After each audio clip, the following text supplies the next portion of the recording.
With far too many reports to ignore, there are elements of truth behind these accounts that mankind can no longer ignore. Breaking news out of Texas, Bigfoot is real. Could a breeding population of large, upright, hairy hominids really exist in North America? Or is there something more paranormal at work here, deep in the woods? If just one footprint, one wood knock, or one howl is real, then man's understanding of primate evolution would be changed forever.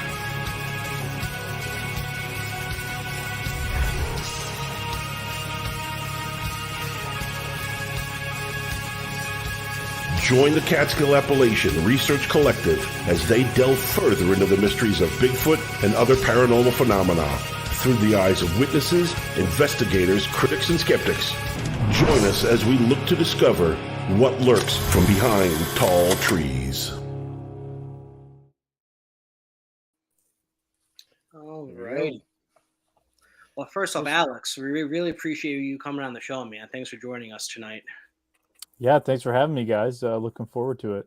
Yeah, it was great talking to you, Aleks, at the Tennessee, the Great Smoky Mountain Bigfoot Conference, right? Is that the one we were at?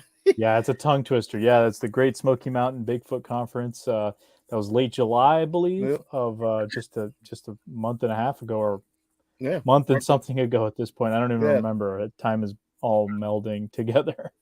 Yeah, I really appreciate you. We probably talked for about half an hour, man. I know you got a lot of people coming up to you, though, so I definitely do appreciate you, taking the time and then obviously agreeing to come on to the show. But you had a great presentation.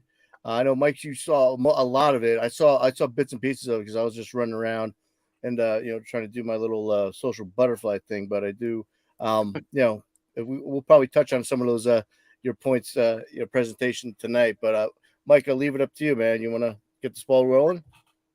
Yeah, for sure. So one of the first things I wanted to ask, being that you're based in New Hampshire, I didn't get a chance to bring this up when the three of us chatted last night, but are they still called? They're so-called wood devils up in New Hampshire, right? Is that the name for them up there? Yeah, there's an old story called the Wood Devils up in the northern part of New Hampshire. So one thing you got to understand about New Hampshire is that it's a very rural state for the most part. I mean, we've only got about 1.5 million population. It's a small state. It's one of the smaller states, but there's a ton of wood. It's actually the second most forested state in the entire U.S. by percentage of forest, after neighboring Maine. So Maine is literally right next door. So a lot of those forests are contiguous, and they go into Vermont as well. So it's just a lot of, and then up into Quebec. I mean, you've got millions of acres between those areas, and even to the Adirondacks in New York State. I mean, parts of Connecticut, Vermont connect right onto there. So you have just a lot of contiguous wilderness. So New Hampshire is kind of smack dab in the middle of what's called the Great North Woods, especially that northern tier. So very lightly populated, very generally rural. I mean, the biggest cities here, Manchester is like 120,000 people. That's a small kind of that's a small city in some states like Florida or California or something like that. It's a suburb of LA perhaps, or New York City.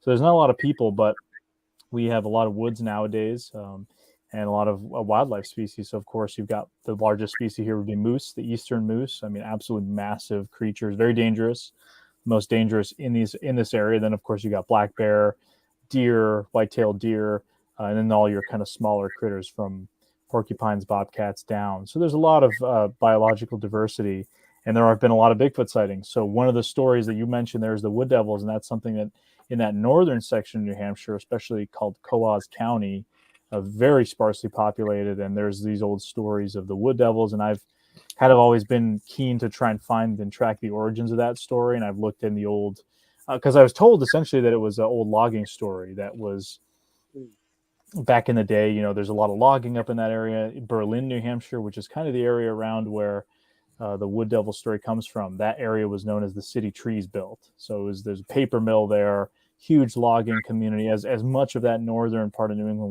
was pretty much logging was the biggest industry. Still is in some respects. I mean, they still do a lot of logging up there. So around the Berlin area, there was this wood devil story, and I've heard basically what they talk about is that it's a tall, hairy creature, often with gray hair, that can almost you almost walk into one before you see it. They hide behind trees and they let out these screams at night. That's the sort of description.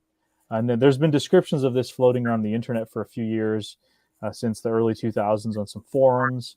And I, kind of was trying to figure out if that was one story that sort of came up with the rise of the internet. Maybe somebody just made it up, but I actually have gotten confirmation in years past that people who grew up in that area. One gentleman told me a story about his family owning a camp up in Pittsburgh, New Hampshire, which is right near the Canadian border, just a whole lot of nothing. That his grandfather used to warn him back in the 70s when they were in their camp, not to go too far off in the woods or the wood devils will get you.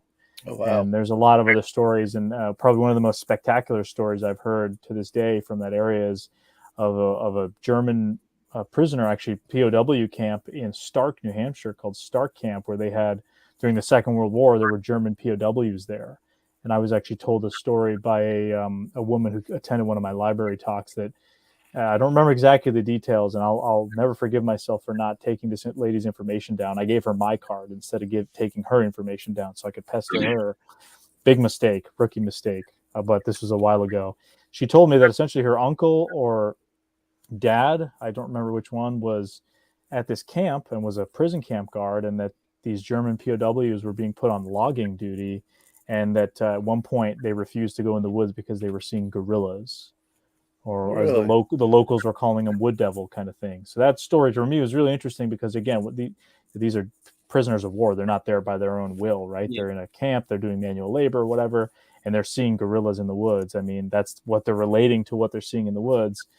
Very intriguing. I mean, could be, they were just making it up, but I do find it kind of oddly specific.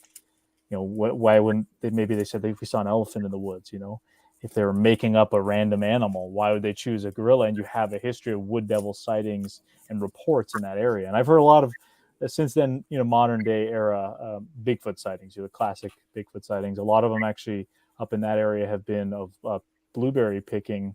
When the blueberries, especially in northern New England, a lot of Bigfoot sightings tend to be in blueberry kind of bushes. People go in there and you're expecting to see bears. I mean, there's plenty of areas where you can run into bears. It happens all the time, blueberry picking, but quite a few encounters of people thinking what they saw a bear, and then it stands up on two legs and looks like a hairy man ape and runs off into the woods. Very startling. I've heard that actually a number of times from New Hampshire specifically. I've heard a bunch from Maine too. It's similar kind of terrain, geography, and everything. So the Winstead Wild Man, allegedly of the late 1800s. This story was in Winstead, Connecticut, of a creature that was thought to be a bear that was some kind of wild man that was frightening a man and his bulldog as they were picking blueberries. So it seems to be a pretty common motif in the New England area. So that's a long answer for the wood devils. I'm still trying to track down the exact origins where it came from, but I kind of have the idea that it's from that Coos County area. Now, is that near the White Mountains, or is that a little further up north? Yeah, so the Coos County is the furthest north county in New Hampshire, and so the White Mountains are kind of split between there and a couple other counties, but because the White Mountains are, I think it's about I want to say a fifth or a quarter of the whole state of New Hampshire. I mean, it's hundreds of thousands of acres of protected land, of course, federal land, because it's the White Mountain National Forest, but like Mount Washington and some of the further north peaks of the White Mountains are part of Coos County. It just kind of comes in, I think it splits it kind of down the middle in between Coos County and I think a couple other there's a few other counties in that area that are all kind of, so the White Mountains, because it's just a massive area. So Coos County would be the northern part of the White Mountains, and then going from there, most of Coos County would be, we call it the Great North Woods. So that's the kind of region. It's a mountainous, a very wooded area. There's probably more moose up there than there are people population-wise, because you have Maine next door, which has the highest moose population anywhere outside of Alaska, at least for the United States.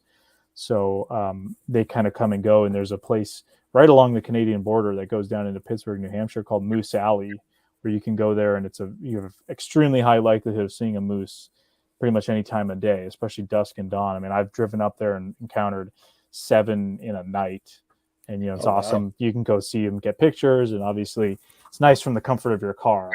But you gotta be careful. I heard there's a guy I used to work with. One of his family members, I think, hit a moose, and like the family member died instantly because it's just basically like 2,000 pounds of just meat landing on top of the car, and just that's exactly how I was describing. I mean, you swooshing might it. as well hit a tree at that point. Because essentially, and Yeah. this is, I've heard this described this way when I was up in Alaska. Obviously, they have a lot more moose up there, and their moose are the biggest anywhere in the world. Totally crazy. I mean, 1,200 plus pounds. Basically, it's a giant sack of meat and with popsicle sticks for legs. So, pretty bad recipe for disaster if you whack into one of those things. But I do enjoy moose, and I've had encounters with them out in the bush that are obviously a little disconcerting, but that's primarily what I'm worried about when I'm out in the woods in my neck of the woods here in New Hampshire and Maine is moose. I mean, we get black bear, yes. Obviously, you got to worry about that. You know, there's a whole different kind of threat mitigation awareness you need with black bears, but generally they're kind of skittish. Moose can be very unpredictable, and they're just huge. You know, black bears around here, I mean, they rarely get more than 400 to 600 pounds. That would definitely be on the larger side. Whereas moose, you know, averaging at 8 to 1,000 around here. So that's just exponentially more dangerous and fast. They're fast. Actually, when I was I visited the White Mountains back in about 2 years ago. For about a week. I actually got a really, really good video of a black bear that like walked right past our Airbnb. Yeah, the thing is really? The bears, when they get used to people, that's the bad thing, you know. Like down in the Smoky Mountains in Gatlinburg, I mean, I was getting people showing me videos of their bears digging the dumpsters behind their hotels. That's a kind of, and I understand that area of the Smoky Mountains actually has one of the highest concentrations of black bear population in the U.S. A huge concentration there. But problem is when they get used to people and they're not afraid of people and they're digging in people's trash, that's when it gets dangerous with black bears. That's usually when they have to put them down, unfortunately. But black bears generally, I mean, unless they know they're big and scary and badass, unless they're with their, you know, it's a sow with the cubs, then of course that's a different threat level. But generally, they're not that dangerous. I mean, I'm not saying they're teddy bears, obviously, but you know, when I'm out in the woods, my primary concern is moose, just because they're humongous and dangerous. Whereas if you take all the precautions with black bear, you should be normally fine. I mean, there really haven't been too many attacks in New Hampshire. I say this as there was one just this past month, I believe, in August. There was an attack. Hiker got it was in a campsite where this bear had been used to digging through people's trash, and there was probably people camping there that hadn't taken proper bear protocols. So this bear had kind of gotten into the guy's tent. I think it actually bit him on the head as he was laying there sleeping. Yeah, and that was in the White Mountains. So. But that's you know, that's not a common, but obviously, again, I think it comes down to being aware and prepared for that sort of thing, wildlife mitigation, because obviously you don't want to be in a situation where you have to confront some kind of an animal. So I think that's the first and probably most important step. Did you ever see that video of I think it was on like a university, like it was on like a university in Alaska or something like that. It's a really old video. This moose literally like tramples this kid to death because he went near like its calf or something like that. Yeah, I've seen a bunch of videos. There's a lot of crazy videos from Alaska because I mean you're in Anchorage and there can be moose wandering around suburban neighborhoods easily. It's not uncommon out there. Really, it's not. It's pretty funny actually.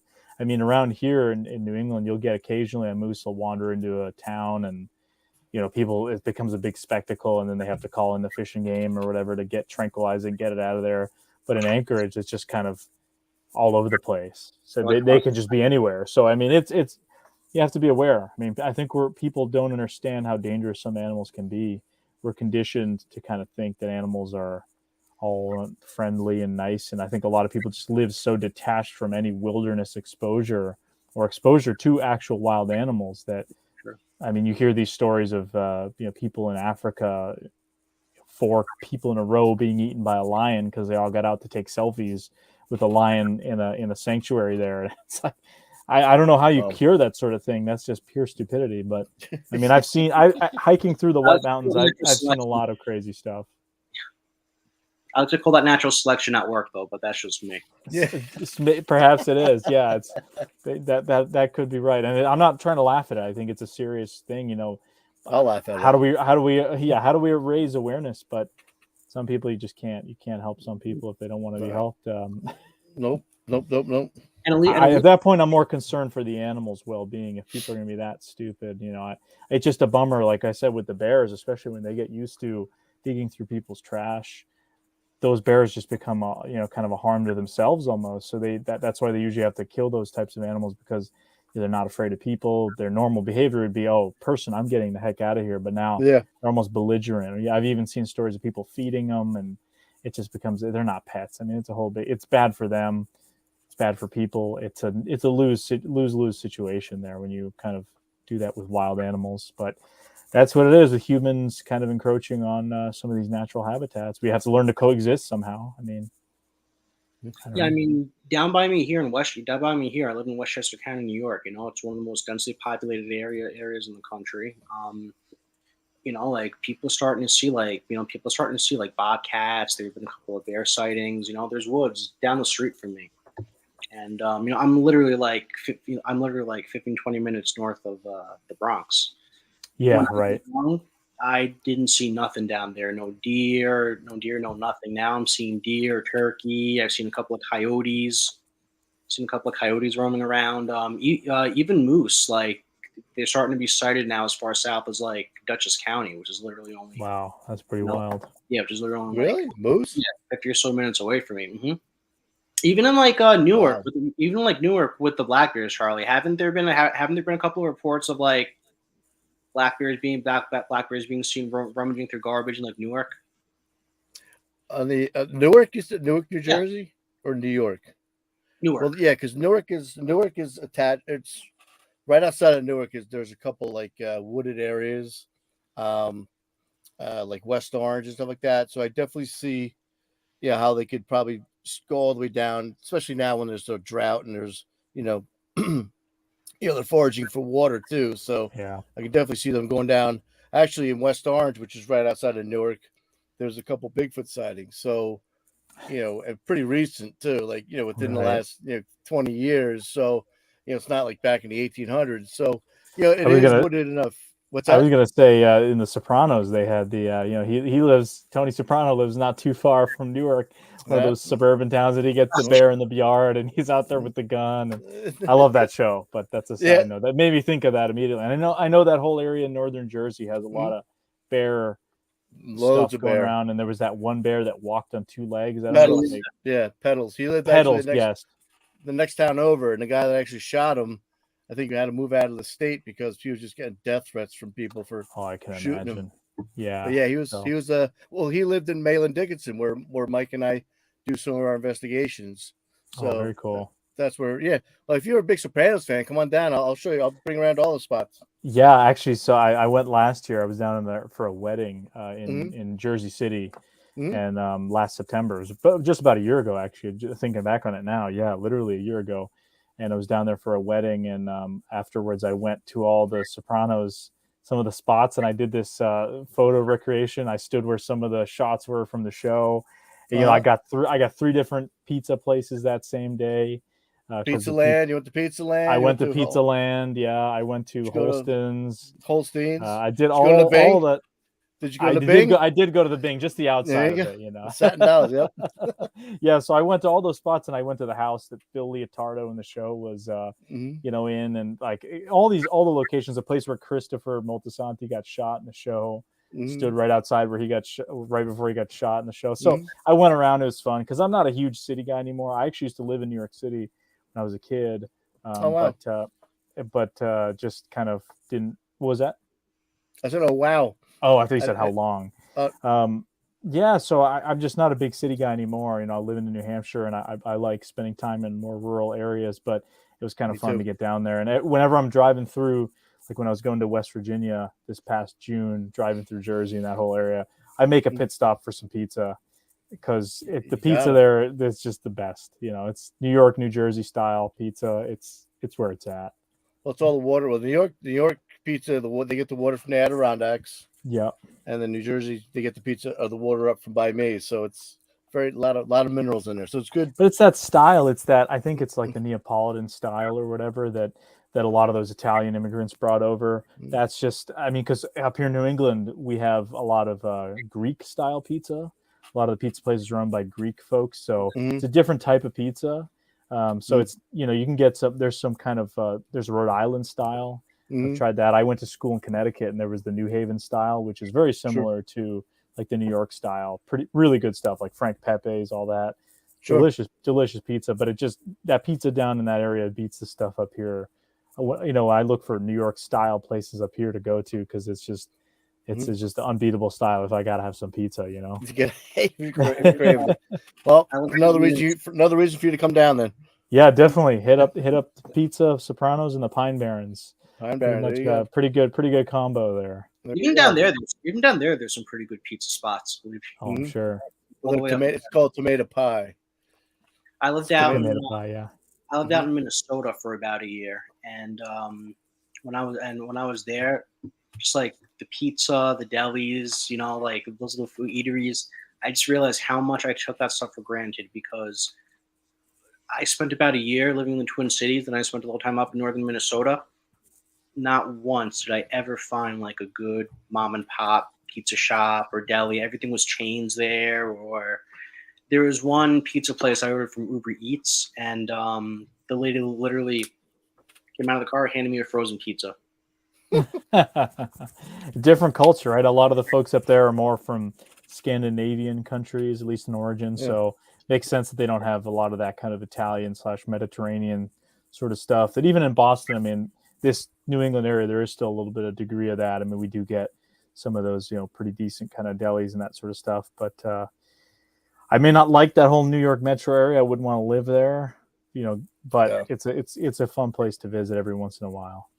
Yeah, I go there every day for work. So yeah, you're right. It's good to go for a little bit, but you got to get the hell out of there. So we've already been like half an hour. We haven't even talked about Bigfoot. Well, we talked a little bit about New York pizza and black. Hey, whatever happens, right? Yeah, that's so real quick, just to go back with the stuff up in New Hampshire. Now, in your research with these different sightings and stuff like that, have a lot of them been aggressive, or they, because you're saying like they're, some of the guys, some of the people are getting attacked, or are they aggressive? Are they passive up by you? Or I mean, I would say most of the reports, I've gotten a number of reports myself from folks that have contacted me, and I've just interviewed a lot of people. Most of them are not really aggressive. It's the typical sort of Bigfoot behavior that's, I guess, from anecdotal reports, where it's majority of sightings, or it's something, it's fleeing. They're seeing it run away or walk away, or they get a fleeting glimpse. There hasn't really been anything super aggressive. I mean, there's a couple reports. Obviously, rock throwing is a big one that happens every once in a while. You get a report with rock throwing. Now, whether or not that's aggressive or not, I don't know. Right. I mean, is that an intimidation thing? Sticks, pine cones being thrown, that sort of thing. There was a report that was pretty interesting from, I think it was around from the 90s out here. I've never been able to verify or confirm it, but it's an interesting story nonetheless, where a lady was a taxi driver out near Keene, New Hampshire, and was just driving somebody to a rural property or whatever. And as she was leaving, she backed into, she thought she'd hit a tree, and it kind of like shook the car, something shook the car. And she described it as sort of a gorilla torso looking thing. And again, she thought she had hit it into a tree, but this thing had grabbed this car or whatever. That's one report. I mean, there's a really famous report from the Bridgewater Triangle, one of the more sensational reports of essentially there was a rash of sightings in the late 60s and 70s, early 70s of Bigfoot-like creatures in the Bridgewater Triangle area in Massachusetts, where I'm relating it to this report I just talked about because it involved a vehicle where these police officer was basically put on patrol in an area where a woman had reported her chickens going missing. She lived by the edge of the swamp. And he was out there, and he claimed that something lifted the back of his cruiser up in the air and dropped it. They're describing it as a bipedal bear, some kind of hairy man-like creature, something really interesting. It's kind of a funky report, but I do know the officer was actually real. I mean, I know somebody who spoke directly to him while he's still alive. So I wouldn't. So in terms of aggressive encounters, I don't know about really anything I would say super aggressive. That I'm aware of. I know there is one I've heard of, dogs possibly going missing. There's two that I've received in recent years, or that I've heard about actually from a fellow researcher, where dogs were killed or dragged off into the woods. But nothing really towards humans that I'm aware of, at least, aside from the typical rock throwing kind of intimidation, bluff charge sort of stuff. Out of curiosity, do you operating under the premise that this is like in fact like an actual real flesh and blood creature? Do you think with the whole rock thermo thing, do you think they throw overhand or underhand? And the only reason why I ask this is just because you look at like like Patty, for example, that film, like the arm dynamics, and then you look at just like videos of like gorillas throwing objects. They could throw them hard and far, but I don't think. Correct me if I'm wrong. I don't think gorillas are able to throw overhand like we are. So. That's interesting. I'm not sure. I haven't looked at gorillas tossing objects. I know chimps throw rocks at trees and almost use that as like a wood knocking kind of communication thing. That behavior has been apparently observed with chimpanzees before. I don't know. It's interesting. I mean, I've had times in the woods where, like last summer in the Green Mountains of Vermont, a fellow researcher and I, Carrick St. Laurent from New Hampshire, we heard wood knocks. We'd put a pheromone chip out in a area we were camping on a dead-end campsite, middle of nowhere, and we had done wood knocks the night before, and we were woken up in the morning by wood knocks, and later on there was about 7 or 8 different objects that were kind of lobbed in our direction, landing in the woods near the tent, and we could see it kind of flying in an arch pattern towards us from this hill that was completely wooded. I mean, you couldn't see 10 feet into the woods. It just seemed like it was a kind of a arch pattern. I mean, we tried to emulate it afterwards, and yeah, you could throw underhand. I suppose you could just throw it like this too. I don't know. A lot of these reports, it seems like, I mean, with the rocks being thrown, that it's either just softly being thrown or it's being thrown so it doesn't hit somebody. I haven't really heard of any. I've heard of a few reports of somebody being hit, lightly in the back or something like that. Nothing like, it's a rock being lobbed at your head to the point where it'd probably kill you if you're throwing baseball speed rock at someone's head, concussion territory. When we were in Alaska, the rural property we spent some time at this past May, some of the most unbelievable things they had happen there was this, and I can explain the whole story if you want. It's a long one, but essentially the reason I bring it up is that they were moored out in this bay a couple hundred feet from the shore, and they were having rocks lobbed from shoreline into their boat. Oh, geez. They would hear the crashing at night and wouldn't know what it was, something landing. And then in the mornings, they would find, let me see if I actually have one here, these types of rocks in these little nets. They would find these inside the boat, the open section of the boat. They'd be sleeping down in the kind of cabin, and they would find this. And these are essentially used in Alaska and all across coastal areas by fishermen. It was cheaper to just get rocks than it was lead or metal or anything. And just to weigh down your nets. And if you go along the coastal areas of Alaska, British Columbia, these areas, these are littering the shores. I mean, this isn't one that maybe this was thrown by Bigfoot. I don't know. That'd be really cool. But there's so many of these on the shore. I mean, I picked up a handful and I was giving them out for people as gifts. Like, here's an Alaska souvenir. We call them the Bigfoot rocks, right? And these were the kind of things they were finding lobbed into their boat.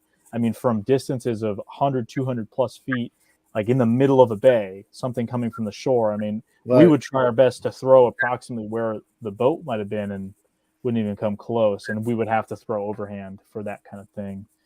But while we were there in Alaska, we did hear rocks being what I can only describe as thrown into the water or falling into the water, because we would hear them from the hill above us crashing down, hitting other rocks, and then falling into the water. So I can explain the whole Alaska thing if you'd like. Hopefully that's not too out of context. But no, that's because you were filming up there, right? You're doing something. Weren't you doing a show up there? So we were filming up there. I had somebody reach out to me who lives up in Alaska and has a remote property that's an hour plus ride from the nearest small port. Middle of nowhere, Kenai Peninsula, Alaska. Absolutely just some of the most stunning territory you could be. Probably the most remote place we've ever been. And I've been talking to him a lot over the past year and a half before we actually went out there. This was this past May that we went up there. The whole Small Town Monsters crew was up there. We were doing some video production in that area.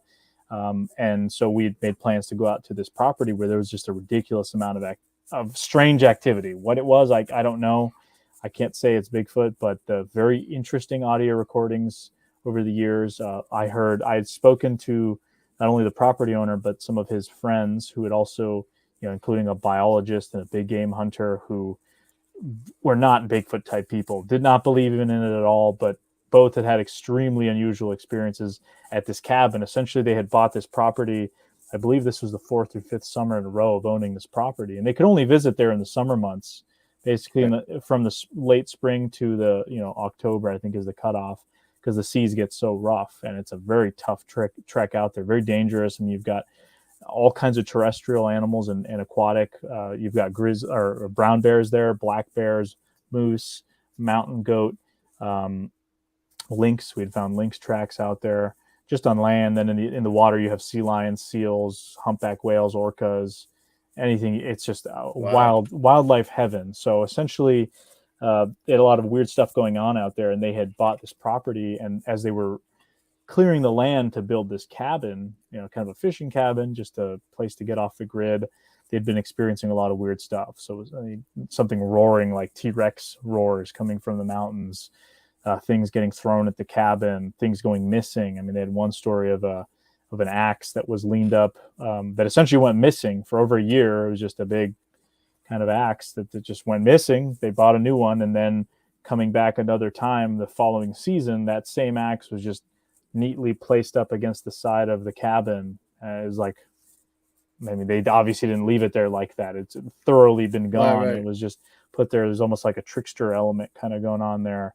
And then the bathroom door had been pried open from the toilet seat had been ripped off and thrown from the outhouse, thrown into the woods.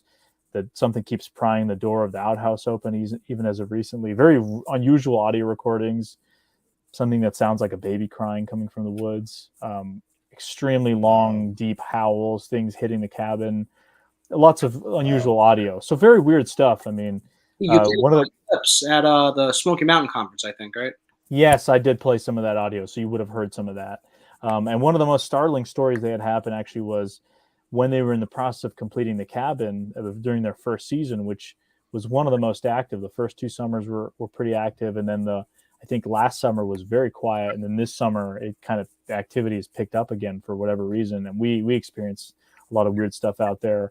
But one of the most startling things they had happened was during the construction of this cabin, they hadn't built the way in yet, so they were essentially going in from the corner closest to the ground and were climbing in through kind of like a hole in the plywood.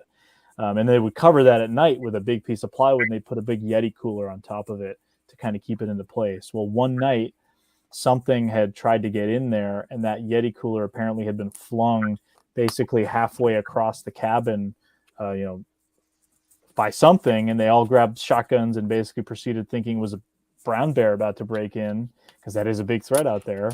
And essentially, they heard what they described, something bipedal going up the hill. I mean, lots of crazy wood knocks, power knocks, just very weird kind of stuff in general. I think there's only one person who's actually had some kind of a physical sighting of something humongous out there, and seeing the eyes and eye shine, all that kind of stuff, and being followed by something from the outhouse. So yeah, we spent a week out there. It was absolutely incredible. I mean, beautiful terrain. You've got glaciers nearby, mountain peaks everywhere.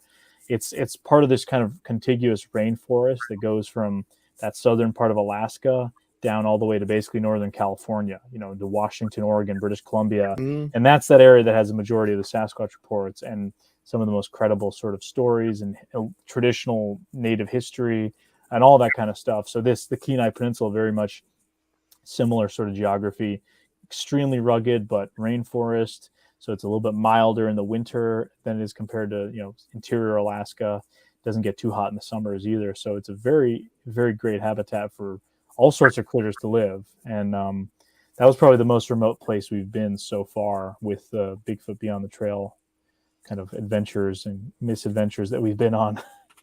So was this supposed to, I think the town was called Portlock, Alaska. I think it's a ghost town or something like that. I think there was some weird story about people disappearing and it being tied. Do you know much about it? Yeah, so obviously, whenever I mention Bigfoot in Alaska, people talk about the Portlock / Port Chatham story. It's a pretty well-known story. I mean, they have a whole story about it now, or a whole show about it on the Discovery or Travel Channel. That's very interesting. We'll put it that way, without It's a TV show. It's But so the actual story, I think, has been summed up pretty good by a researcher from Alaska named Larry Beans Baxter. He actually wrote the book on it. I have it somewhere here about the history of that area. And there was a production crew involving Larry and some other folks that went out. I think that twice they went out they did 2 documentaries that are on YouTube. Really good looking stuff, like very good documentaries about being one of the first crews to ever really go to the Port Chatham area and investigate it. And the story goes that, basically there was this fishing community there where there was natives and, settlers and just people that moved up to Alaska that were living in this community. And basically the whole town went broke because people were being killed in the woods by Bigfoot. That's the, the fanciful story, right? That's the clickbait, catchy kind of story. Do I think that's what was going on there? No. Was there Bigfoot sightings and what they called the Nantinaq? Seems like there was. I mean, people still talk about some of those stories, but even the area we were in, which was not close at all to Portlock, I mean, it was in a different area, the Kenai Peninsula. You have to realize up until like the early part of the 20th century and even into, the 50s and 60s, there were communities that had been established all up and down from the time even when Russia controlled Alaska. There were remote fishing communities that did logging and lived off the land. A lot of these communities went dead. Within 100-year span, they were no longer there. So this community, Portlock, seemed like it was just one of them. I mean, there were stories of people being their heads ripped off by Bigfoot-like creatures. I mean, there was also people that were killed by machinery, and there's a cannery there and all kinds of strange stuff. So maybe that all kind of rolled up into a story, but the town seems to have gone extinct because of economic reasons, because of like many the area we were in. I mean, I don't know the name of the community, but apparently 100 years prior, there was a small community there to the point where there was even a small school. And now there's really none of that is left. There's some old cabins still in the woods, but there really is not much left of that community in the area. And that, as far as I know, there's no stories of them being murdered by Bigfoots and chased off for that reason. It just, like so many of those little communities, they just kind of went extinct for economic reasons. And Portlock seems that way. And I think, you have that story on the one hand where people are saying it was because of the Bigfoots or the Nantinaq, as they call it, that the town is abandoned. The other side, people say it's all kind of baloney. Well, the truth is somewhere in the middle where, there were stories and apparently legends that were going on in that area, but that doesn't seem like that would be what caused it. And I don't know the story in full detail. I definitely recommend checking out Larry Beans Baxter's work on it. He's done some, the book is fantastic about it. And I think it kind of conveys that point a little more eloquently about that particular story. But yeah, that's the one people ask about. You got the Alaskan Killer Bigfoot show on Discovery. That's kind of a cheesy mess. That obviously hypes up that whole kind of story, but they were not the first to go there on an expedition. It was actually the other guys that I mentioned earlier. But the area we went to was it would have been kind of similar terrain, similar geography, and that, like I said, there were many communities just like Portlock that are no longer around because they just went out of business essentially. No. So just speaking of your traveling, you went to Alaska. You said you were up to the Olympic Project as well, right? You went to visit those guys up there. Yeah, we've been, in the past, since like April of 2021, we have been really traveling all over to some of the most remote corners of North America. We've been to Washington, Oregon, California, Utah, Colorado. Gosh, what am I missing here? Florida, Georgia, Maine, New Hampshire, of course. I know there's Ohio. I know there's stuff I'm missing too. Alaska, of course. And we've done a lot of those areas like Bluff Creek. We've been to the Patterson-Gimlin film site. We've been to the Mount Hood area. We've been to the Olympic Peninsula, the high Uintas of Utah, the Everglades in Florida, the Ocala National Forest in Florida, the Smoky Mountains. I did actually a night solo backpacking out in the Smokies the day before the conference. So basically I got out of the woods the day before the conference was starting. Yeah. Where'd you go? Did you go to that little, I forget the name of the spot. It was something cave or something like that. No. I went to because the Smoky Mountains is it's like a tourist trap zoo kind of. It becomes very busy, especially that main section between Gatlinburg and Cherokee, North Carolina. Crazy busy. Most visited national park. I went to a quiet corner of the national park on the North Carolina side near a place called Fontana Lake. and there's a road to nowhere out there. Not a lot of people go out there. I went out, hiked in a few miles into a remote backcountry camp and just camped by myself. Didn't run into anyone out on the trails except for by the parking. You know, there's like a little tunnel people go see. But nobody was out hiking in that humidity, probably rightfully so. I was the only one out there. It was brutal. I was sweating for 24 hours straight. I was just soaked. You could see how miserable I was in the video. I understand why people do their squatching down there in October and later on in the Smokies for sure. So I was sweating walking from the hotel to the convention center. Gosh, it was awful. I cannot. I'm a northern guy. I can't deal with that humidity. I like what we have up here. Doesn't get too hot. We have some humidity, but even out west where it can be really hot, but it's that dry heat, you go into the shade and it's a totally different story. Yeah. I'm older and I'm fucking out of shape, so that's why I don't like the humidity. I just turned 52 the other day, so humidity's not my friend. No, it's not fun. I don't know how those guys down south deal with it, but more respect to them. Absolutely. So you also have done some international stuff though too, right? Or no? So I mean, I've traveled on my own. You know, being originally from Eastern Europe, you know, family origins, and I was born in South Africa, so kind of traveled a little bit just because of the way life has been. But I've been to Loch Ness in terms of international kind of mysterious or cryptid sort of stuff, and that was actually my first ever cryptid documentary. Is about the Loch Ness Monster back in the day, so that was fun. But mostly, you know, we've been doing the Bigfoot stuff. So obviously North America, the United States, and hopefully we'll do Canada at some point as well. In some of those areas, British Columbia, Alberta. I mean, they look absolutely gorgeous. Some of those spots. So just to touch back on the Olympic project. So did you see the nest, and what's your opinion on them? Yeah, so we went out to the nest site. We actually were the first kind of film crew that was allowed to go down to where the nests were discovered, and definitely left me pretty intrigued. I know there's a lot of talk about them, or there has been, and I mean, the Olympic Project guys and gals are fantastic people. There's a wide range of personalities and professional backgrounds, and you know, just woodsmen. They're very competent kind of woods people. Just they have a lot of different kind of people involved in the group, and they're very welcoming, very cool. They're just fun to hang out with and hike with. Absolutely. Yep. So we actually they'd never camped down by these so-called nest sites, and we got the chance to camp down there with them. And they were discovered, I think, in 2015 or 2016. So it's been quite a while since they were originally first discovered, and we got to camp down there, you know, right near where the original nests were found. It was a very interesting place because it's all these 8-foot tall huckleberry bushes all around you. I mean, you could see a bear coming from 5 feet away. It's that thick in there. Absolutely crazy. Somebody was going down there building weird nests. I don't know what would possess them to do that, but doesn't seem like any of the animals really in that area do that. I've heard theories about eagles possibly. But it just seemed so complex. And what we saw in terms of the nests were pretty deteriorated. Supposedly they were a lot older, and they were kind of been reclaimed by the ground. But they had found upwards of 23, I believe, of these kind of nest things. One of the things that intrigued me was one of the ones they had found. They were all along this sort of ravine that dips down into a pretty sharp cutoff, dips down into a stream that has salmon run that goes through it. So a very strategic kind of weird structure to some of the nests. And one of the ones that they had called sort of a point nest, right at the edge of this kind of cliff, they had found rocks there that had apparently score marks on them almost. So I don't know what it is. I mean, I can't say it's Bigfoot. I mean, do I think there are Bigfoot in that area? Probably. I mean, there's sightings. There's a long history of sightings.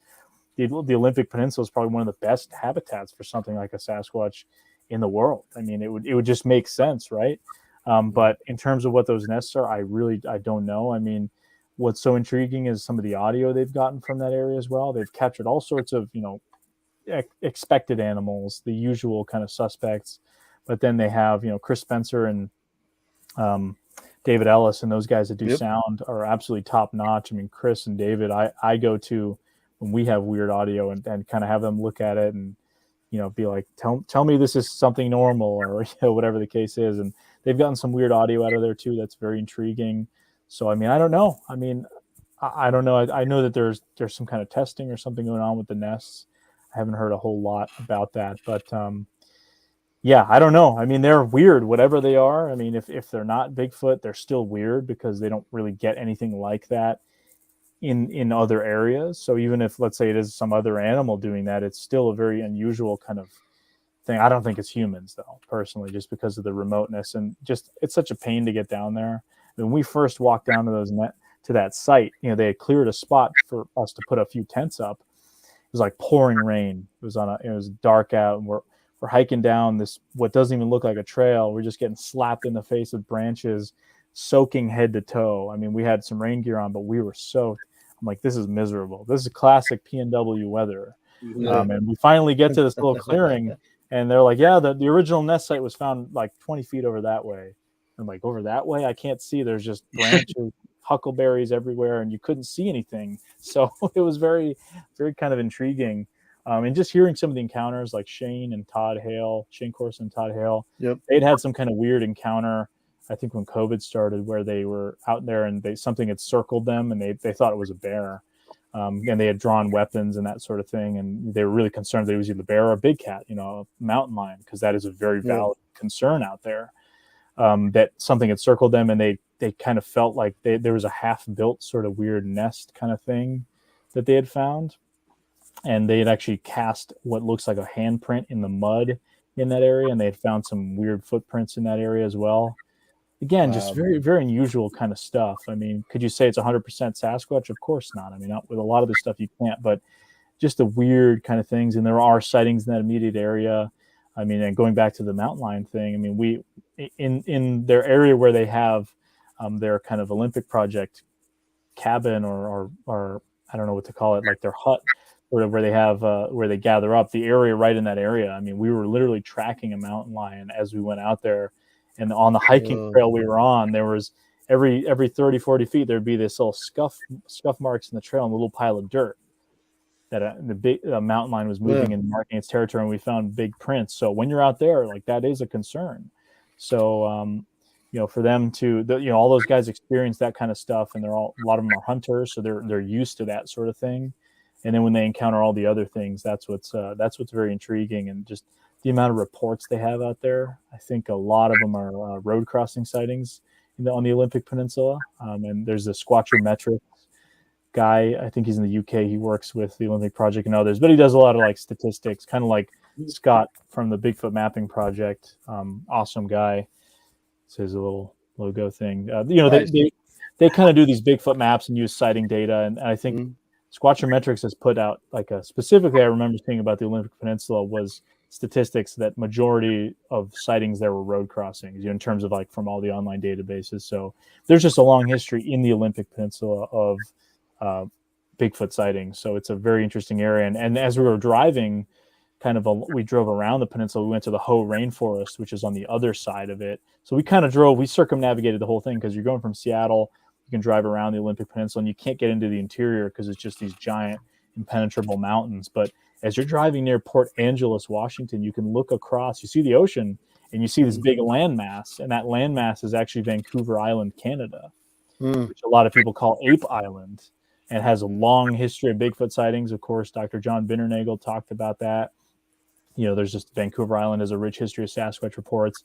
So it's just so funny. You're standing in the Olympic Peninsula, which is one of the kind of Bigfoot hotspots, and you're looking across international boundary onto another kind of famous alleged Bigfoot kind of hotspot. So I mean, that whole area from Bluff Creek to where we were in Alaska on the Kenai Peninsula, it's just thousands of miles of rugged mountains and rainforest, and I mean, that's where you have a lot of the Bigfoot reports and Sasquatch, obviously, in Canada in that area. So very, very interesting. I was going to ask too. You mentioned how the majority of sightings seem to be road crossings. That definitely seems to be the case. Most, if not all areas, all areas where reports come out of. If you had to pin it, why do you think that is? Why do you think that is? I couldn't tell you. I don't know. I mean, is it like one of those? Because you see a lot of what other animals do, right? Deer and smaller critters, they kind of panic when a car's coming at them. They're like, it's that fight or flight, and they'll run in front of your car and get run over. I mean, they're not very intelligent animals. No offense to squirrels and all these other little critters, but they're not really the most intellectually gifted creatures, not compared to primates and other higher intelligence animals, deer and those sorts of things. There's a reason why deer are a lot of roadkill, and they kind of panic. So I mean, would it make sense for something that supposedly is extremely elusive and does certain things and generally is seen fleeing from people to kind of be panicking and like, oh, I need to cross right now in front of this car? That just kind of doesn't really make sense to me. Personally, I think there's got to be a reason why they're doing that. And I mean, I know I'm certainly not the person to think of this, but maybe they're just having fun with us playing chicken, with somebody in the woods, and they're like, hey, run in front of this guy. Let's ruin this guy's night and maybe his life too with, like a hairy monster run in front of the woods. Like this ought to be a kick for us. Maybe that's what's going on. I mean, obviously I'm half joking, but it doesn't seem like it would be a kind, because you hear some of these, and I've talked to eyewitnesses that say, they see an intelligence, especially if it's a close encounter. They see like eyes that have an intelligence that you wouldn't see with something like a deer or even a bear. You see something that has a kind of a free will. And I mean, if you ever look into the eyes of even a lesser primate like monkeys, capuchins, or baboons, gorillas, I mean, they have that kind of look, like a kind of awareness that they're thinking that the wheels are turning. Yeah, it's disturbingly human. I mean, you see some of those gorillas or chimps at zoos that look depressed and they're kind of looking around, and you see that kind of intelligence. So why would something like that act in an irrational way like a deer or something would? So I don't know what's up with those road crossing sightings. They do seem to be pretty common. I mean, I'm sure there's probably some misidentifications going on there with something big running across the road in front of you. But some of those clearer ones, there's stories of people hitting them in the road with cars. I mean, that's just kind of bizarre. I don't know what's going on with that. It's some kind of an initiation or a joke, or it's all a big joke on car, us. though. But yeah, you hear the reports of like people hitting them, and then but you never hear them like, oh, I had to sit there and wait for a tow truck. You know what I mean? It's like they hit them and they leave. It's like something that big. You hit something that big, you're not driving away from it, probably. I don't know. Yeah, and I know a lot of people that have had, either road crossing sighting or they've seen one near a road. Like I had a buddy of mine who actually saw one as he was driving a back road, and it was like standing up near a tree, and it kind of looked at him with this almost disgusted look, like, why are you here, kind of thing. Right. I know a person who's seen one while snowmobiling, and saw an intelligence in its eyes, and kind of was, they felt like it was almost shocked to see them, because this person had taken a shortcut while snowmobiling, and he feels like that's the only reason why he saw this thing, because it probably expected him to go the main trail where everybody else goes, because we humans are pretty predictable. We stick to the trails, we stick to what's known to us. So yeah, it's interesting. I can't obviously even begin to really speculate as to why that would be going on. I mean, but it's interesting that it does seem to be a large percentage of sightings across the board are road crossing sightings. Now, have you ever seen one? I have not, no. Cannot say 100% that they are real, unfortunately. I mean, I've had some weird encounters, some of the stuff in Alaska and elsewhere that are weird. Can I say 100% they're Sasquatch? No. And I think a lot of the times, a lot of what people do think is Sasquatch probably is not. And I'm not saying, I'm not throwing anyone under the bus or anything like that, but, people go out, they have Bigfoot on the brain, every twig snap becomes Bigfoot kind of thing. That sort of thing. But it's just weird, hearing, something very powerful knocking type sounds, and then what sounds like a rock being thrown and hitting other rocks and landing into the water. I mean, I don't know. It's strange. Can I say it's Bigfoot? No, absolutely not. But very unusual sort of things. And you're just hearing a lot of these encounters, and just speaking to so many eyewitnesses that have had some pretty startling encounters, to the point where people are left traumatized or stigmatized. They've shared their story and they get ridiculed for it, and they kind of close down. I've experienced some of that. And folks who want absolutely nothing to do with their story, and you almost have to pry their teeth out to get them to tell you the story. They'll tell you when they trust you, and then they don't want any of their information getting out there. And it just seems weird that they would make something like that up that could realistically, if it were to come public, could harm their credibility in society. A lot of these people that are a little bit more esteemed positions, or having the attachment of being a Bigfoot person to their career might be detrimental, you know? Sure. Actually, So, it's funny when you were talking, when you were mentioning that one witness report you said where the Bigfoot looked at the guy with kind of like a disgusted look. A lot of people who've seen the Patterson Gimlin film kind of think that that's kind of like the look that Patty gave when it, did that famous turn towards that. And I just think right. that that's one of the things that I would like to argue could give, especially like large numbers of witness reports, some type of credence. Just like when people mention those like just subtle little details like that, if they're trying to like BS you or mislead you, I don't think they'd be conscious enough to incorporate incorporate details like that in. So like when two overlapping details like that pop up in two different accounts, it just really makes you think. Like, I know I kind of ramble there. Does that make any sense? No, it does. I think that's what's kind of unusual, and that's something I ran into earlier when I got into this field. Just the stories that I would hear, because I was interested in Bigfoot when I was younger, and I watched some of the documentaries and some of the shows, and I kind of lost my interest after a while. I was into other cryptids. Then I got, Finding Bigfoot was on TV, and I watched some of that as well, and that kind of re-sparked the interest. And, I kind of thought it was a fun topic. I didn't really take it all that seriously at first. And I was like, oh, I'm going to do documentaries on it and just, see if there's anything really legit to it or not. And that's one of the things I kept running into was people that I'd talked to that were eyewitnesses that claimed to see one, and the details that they would describe that were so similar to somebody else in another geographic part of the country that, I mean, especially some of these old timers, and no offense to them, but they didn't seem very technologically adapted to be able to just go online and read some stories and reports where, how would they both know these similar behaviors that are being reported in different parts of the country? They don't know each other. I mean, they don't, they're not the internet generation. So they can't just go up and read or watch a documentary and kind of emulate what they see. So that kind of really intrigued me because that told me that something was going on.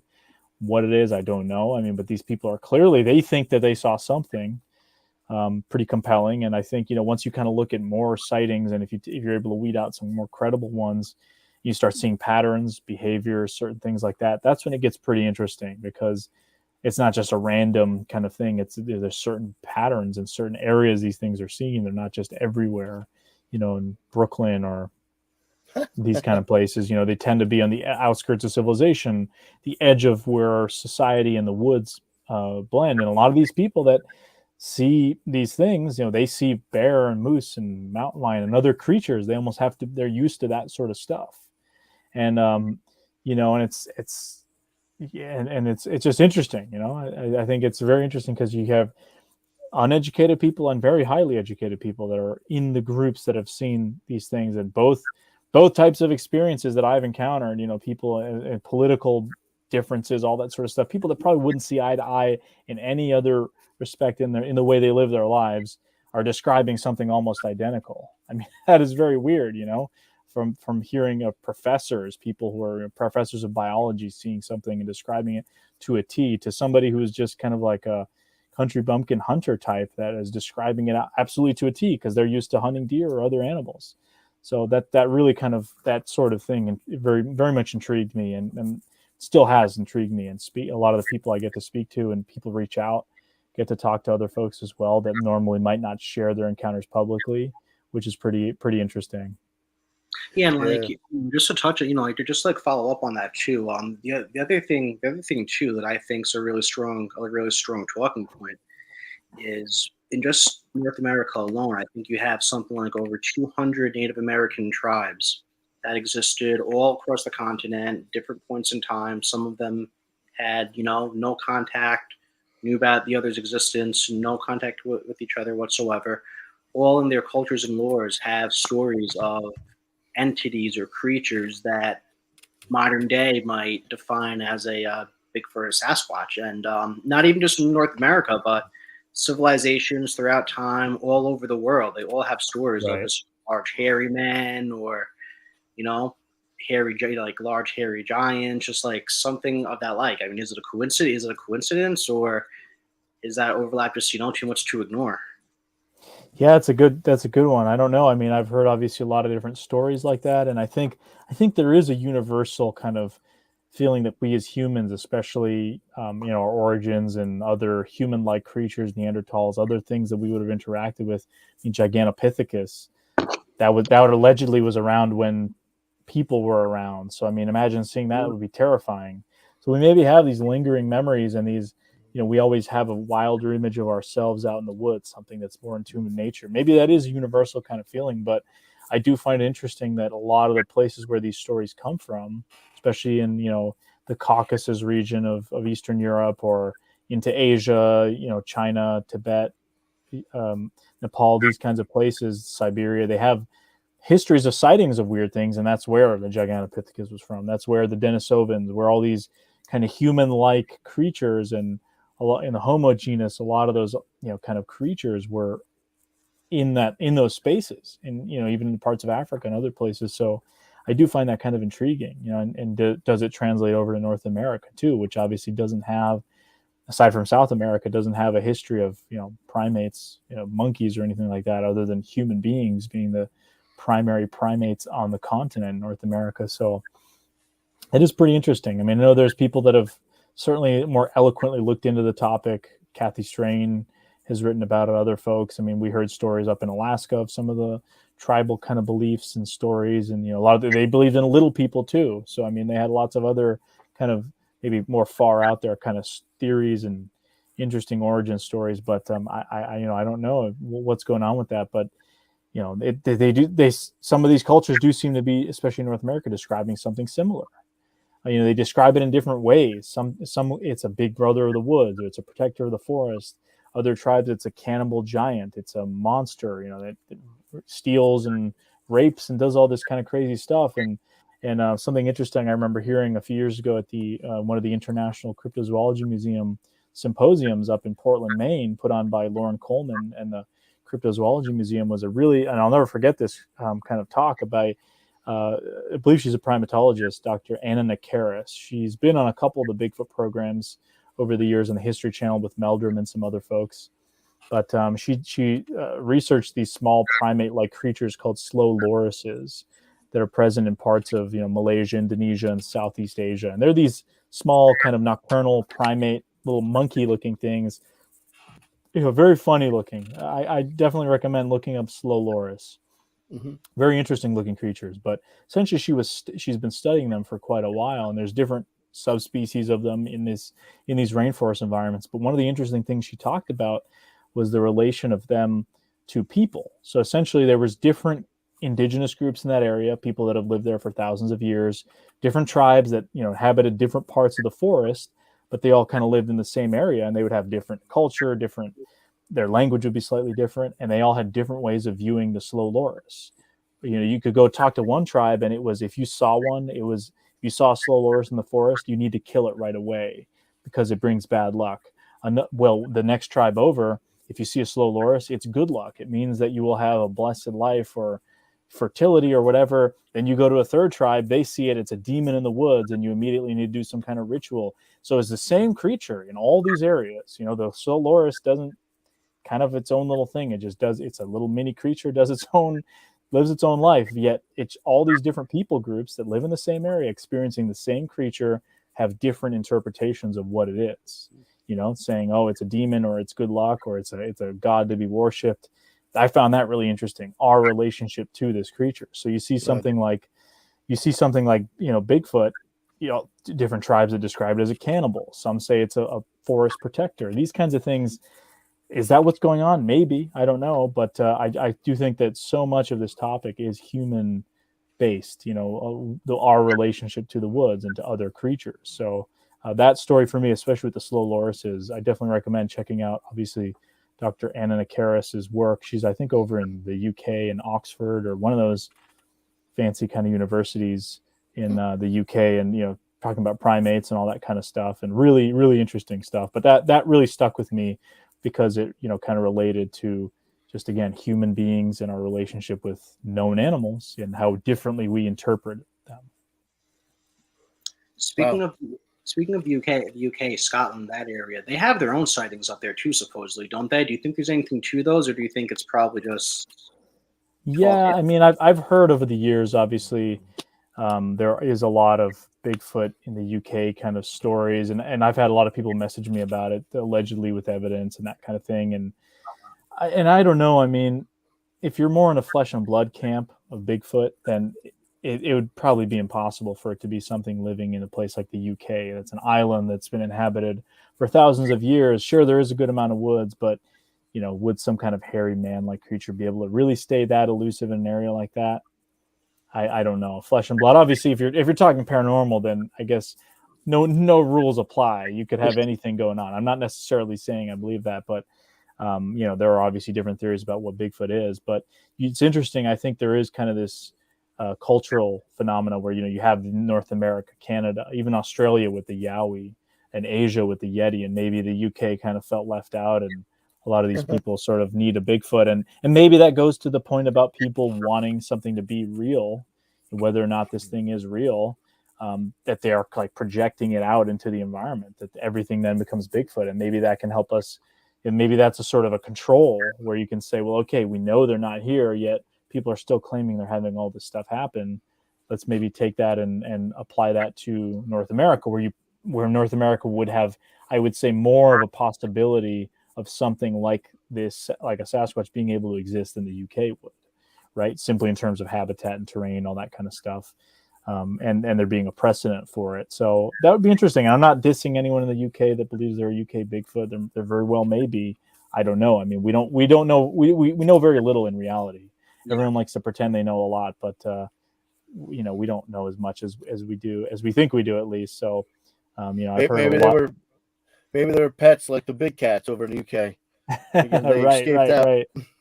That's an interesting one too. With the big cats over there, obviously, they don't have mountain lions like we do here in North America. So it's a weird one. But yeah, I don't know. It's interesting. I get a lot of people to tell me about Bigfoot in the UK, and I get people sending me messages about it and asking what I think about it. And I've never really taken it that seriously, I suppose. And I've heard from other people that either will completely shut it down or say, oh yeah, it's totally legit. So I don't know. It's from a biological perspective, I mean, it seems pretty highly unlikely. But then again, also Bigfoot seems highly unlikely. Yet here we are, kind of talking about it in the North American context. I mean, what's the biggest predator? What's the biggest known predator out in the UK? It's like a fox. It's like a fox, I think, right? Probably foxes, badgers. I mean, I don't think they have any domestic or creatures in the UK that are big cat-like. I think they do have some wild cat kind of species, but they're nothing nearly as large as a mountain lion or a bobcat or something like that. Maybe they have some bobcat-like critters out there. I don't know enough about the UK, but the UK has been inhabited by human beings for so long, as opposed to the Native Americans here in North America, that they weren't changing the land to benefit their needs like European societies and Asian societies were for centuries, sculpting land essentially to cater to them, huge civilizations. Here it was kind of, they were part of the environment. There it was very different. So the UK has been, over thousands of years, you've had species introduced and species taken out and all kinds of mixing going around. So I don't think they have anything, large kind of predatory creatures for the most part, but you do have those big cat sightings, which is pretty interesting, and some pretty interesting evidence out of those areas. And yeah, most likely probably just people bringing them in and letting them go. Actually, speaking of big cats, that's a good segue into talking about that recent documentary you guys released that covers, I think, just that topic in like the eastern U.S., central U.S. What are your main takeaways about that phenomenon after completing that documentary? Yeah, so I mean, Lions of the East, I started in 2018 and into 2019, and released it right before the COVID pandemic. So literally March 2020.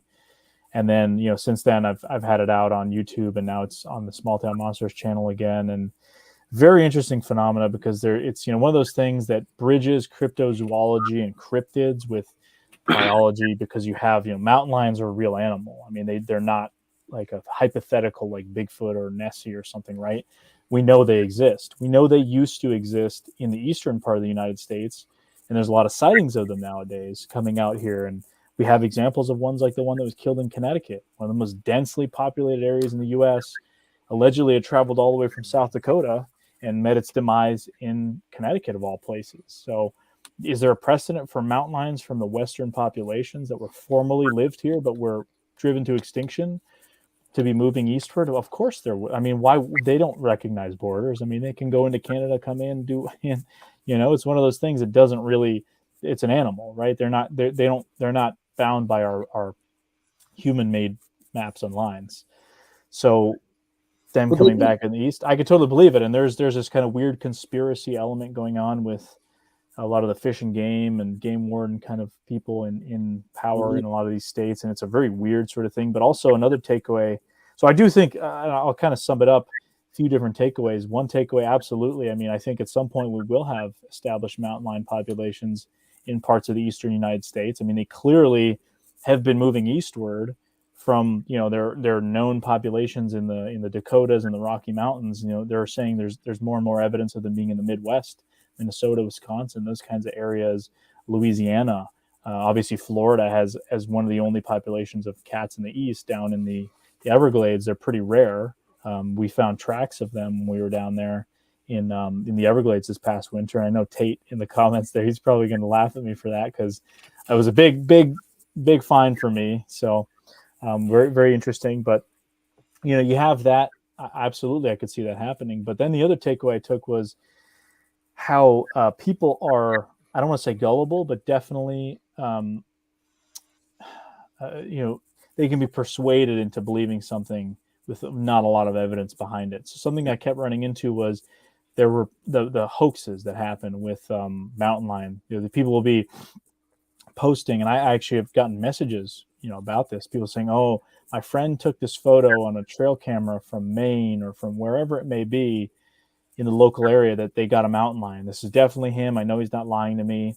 And I get excited and I see the photo and I'm like, I've seen this photo used in 2 other hoaxes like this a year ago or 2 years ago, so it's just amazing how that happens. That continues happening. And that's something that when I talk to some of these fish and game people would say that kept happening. At first they took the subject very seriously and they would go investigate sightings and people's alleged photos, but then they would find that this photo was from Colorado or from Canada and was reposted. And there are those kinds of hoaxes. And I think you see it a lot in the Bigfoot community. You see 10-year-old hoaxes being recycled and posted. And then, we get bombarded with them. And I'm like, oh gosh, this thing again, we already beat this dead horse down a decade ago. And now it's crawling back. And, because the people just getting into the subject are now coming across it and they don't know better. So they think, oh my God, this is real. So it happens with the mountain lion phenomena too.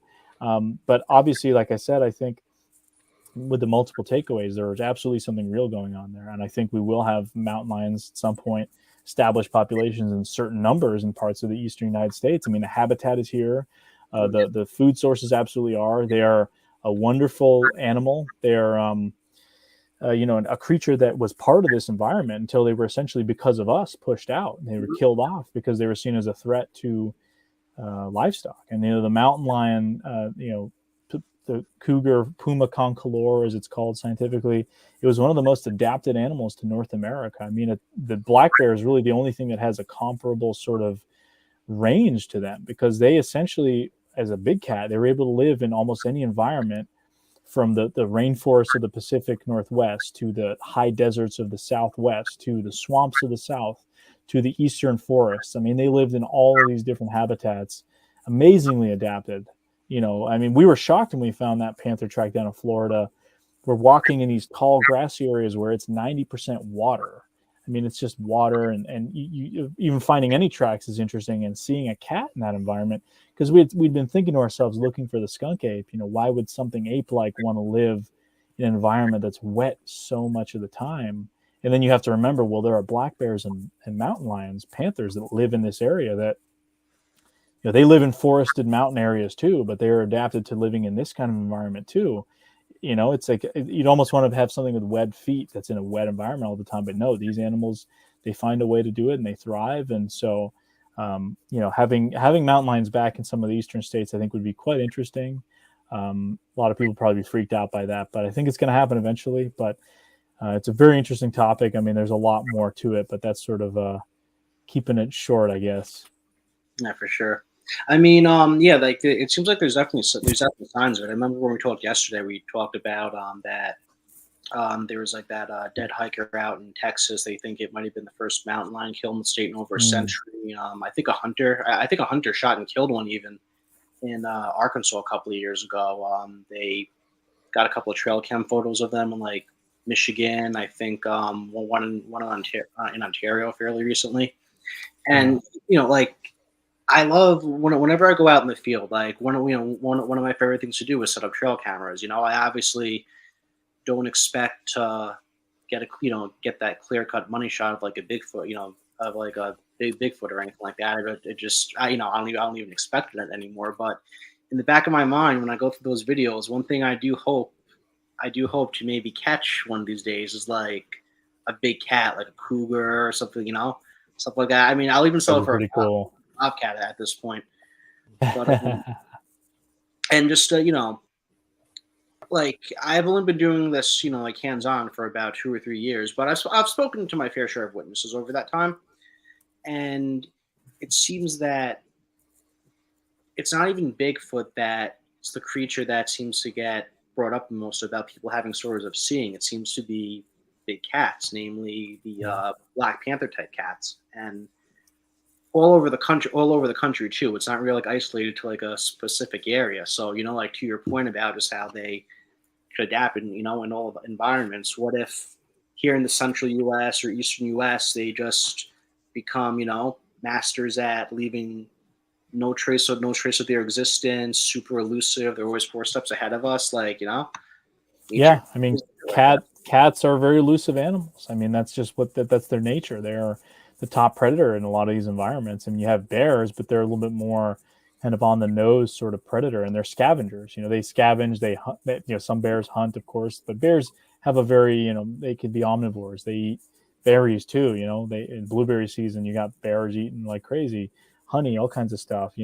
But mountain lions obviously primarily eat meat. That's what they eat. So they're by their nature more elusive, and there's less of them because they are a predator, an apex one at that, in the environments that they're kind of native to. So that's what's just so interesting about it is I think, the topic is it's all over the place, and that whole Black Panther enigma is part of it too. I don't know what's going on with that. Is that its own thing, or are there melanistic mountain lions, which they're not supposed to be? I mean, I've seen photos of bobcats that there's melanistic examples, but black panthers and black leopards and black leopards and jaguars are really, they can have melanistic examples of jaguars and leopards, but for a lot of those to be roaming around North America would be really weird. I mean, I've even heard of a sighting from a researcher who researches mountain lions in New Hampshire that talked about a witness they had who had seen 2 mountain lions. One was black and one was tawny yellow colored. I mean, that's very weird, but we just don't have any biological examples of black colored mountain lions. I mean, I've heard of misidentifications, one with a Fisher cat, the other one with a big black dog being seen as a black mountain lion, but not every sighting can be a misidentification, right? I mean, there has to be some that are legit, and people are obviously eyewitnesses unfortunately can be terrible at times and can misjudge size. That's what when I hear a lot of these Bigfoot sightings where they say it was 10, 12 feet tall. I mean, I don't know. I mean, people are notoriously bad at judging size, especially in a high intensity adrenaline type moment. Maybe they think they're seeing a 12-foot Bigfoot, but maybe it's only 7 or 8 feet tall, right?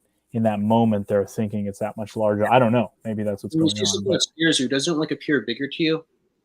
Yeah, exactly. I mean, there's photos people take of alleged mountain lions that turn out to be house cats or bobcat with the tail hidden, and it's just like, how could you make that mistake? But people do apparently when it's high intensity or they get excited and their judgment gets clouded or whatever. That does seem to happen. So. The big cat question, I think, isn't one that's going to go away. And that's why I say it kind of fits squarely between cryptozoology and biology, because, again, it's a lot easier to convince people that mountain lions are real and they're repopulating the East than it is that there's hairy man-like creatures inhabiting all of our wooded areas. There's no precedent for that. Mountain lions, we know they used to live here. There's examples of them coming eastward. I mean, that Connecticut cat I mentioned that was killed in 2011 in like an hour outside of New York City, of all places to be. His genetic makeup was from the South Dakota Black Hills. I actually ran into a police officer who worked in a town over from where that cat was killed. He saw it a few days from where it was killed, a mere few miles from where it happened. And when he came forward with his sighting to his buddies and stuff, he was on patrol. They all said, "Oh no, you saw a bobcat or you misidentified something." He's like, "I saw a freaking mountain lion." And then this thing was killed down the road from where he saw it.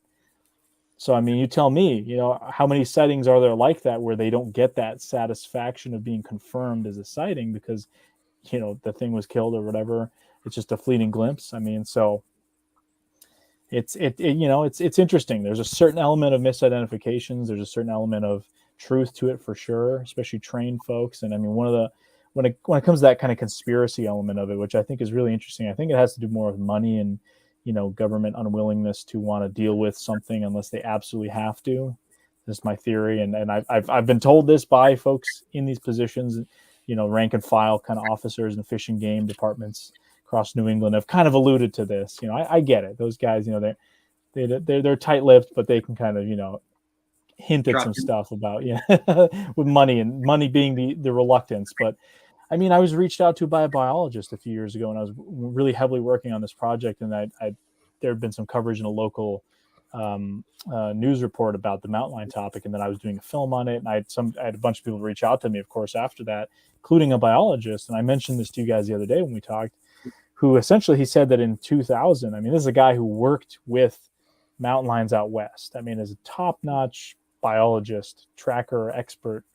And he claimed that he had found mountain lion scat in the early 2000s in an area of central New Hampshire in the mountains, gotten them DNA tested with the Wyoming Fish and Game Department.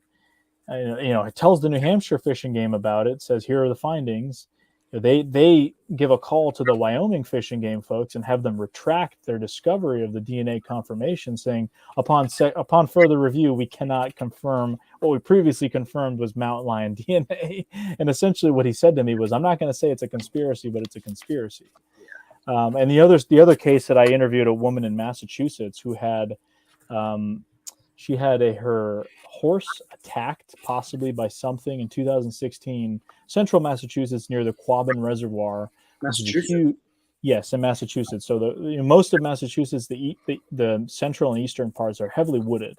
It's mostly Boston and the eastern part, so very different terrain. But the Quabbin Reservoir area is an area that they essentially used to be towns in the early 1900s that they flooded, built a big reservoir, and that's now the water supply for the Boston metro area.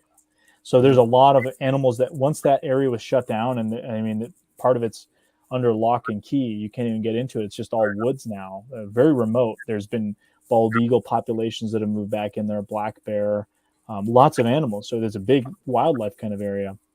Also some Bigfoot sightings out in that area. I know from the Squatchachusetts guys, they research out there. Really, really interesting stories from out there. But besides the point, but this lady, her house was not that far from this Quabbin Reservoir. And in 2016, she woke up one morning and one of her horses was all bloody and had a big kind of cut gash near its neck.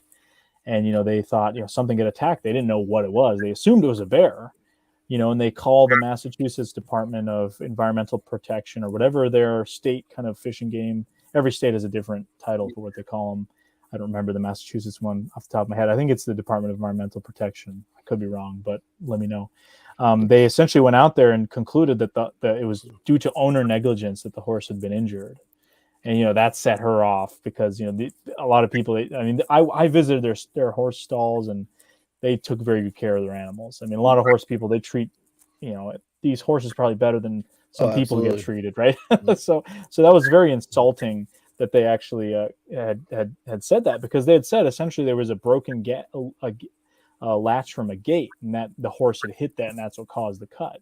Right, so right. She didn't buy that. They scoured the entire property, and they actually found near where that latch was broken, there were scratch marks in the post, on the wooden post. And this is in the documentary in Lines of the East. You can see the full interview with her, and they found little blondish colored hairs embedded inside the wood.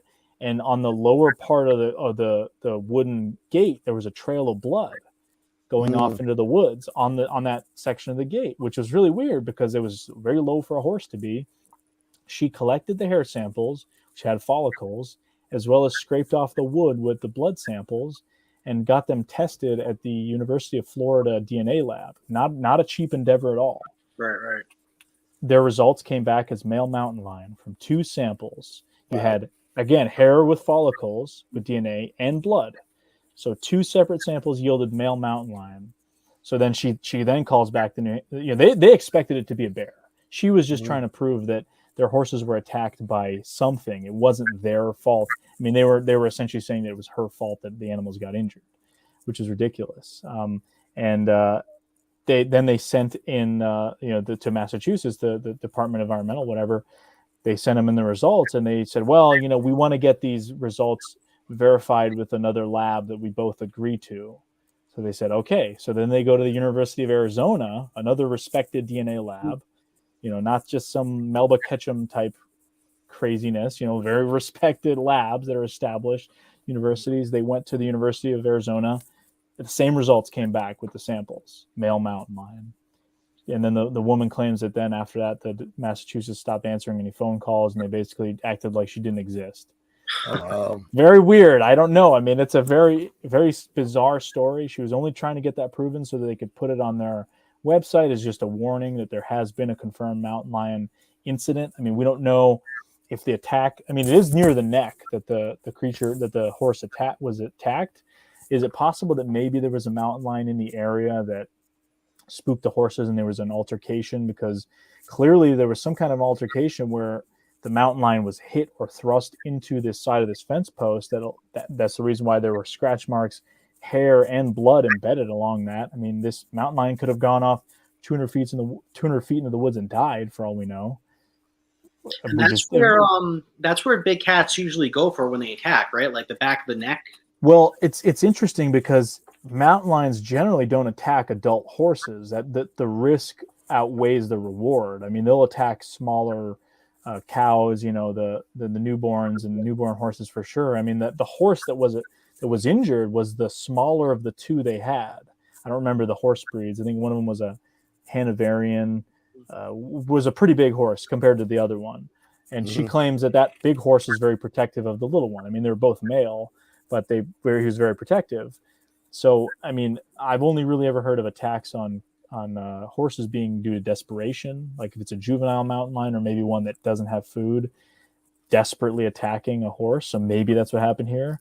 The woman's theory is that this mountain lion attacked the smaller horse. The larger one then got involved and maybe kicked or smashed the mountain lion up against the fence, which, I mean, either way, there was some kind of collision with this fence because the entire latch was ripped off and found 20 feet from where that post was, and that post was where the scratches and the blood and the hair were found. So whatever happens, there was some kind of a collision between mountain lion and horse. I mean, whether or not it was near the neck, the injury, so maybe he was going for the jugular.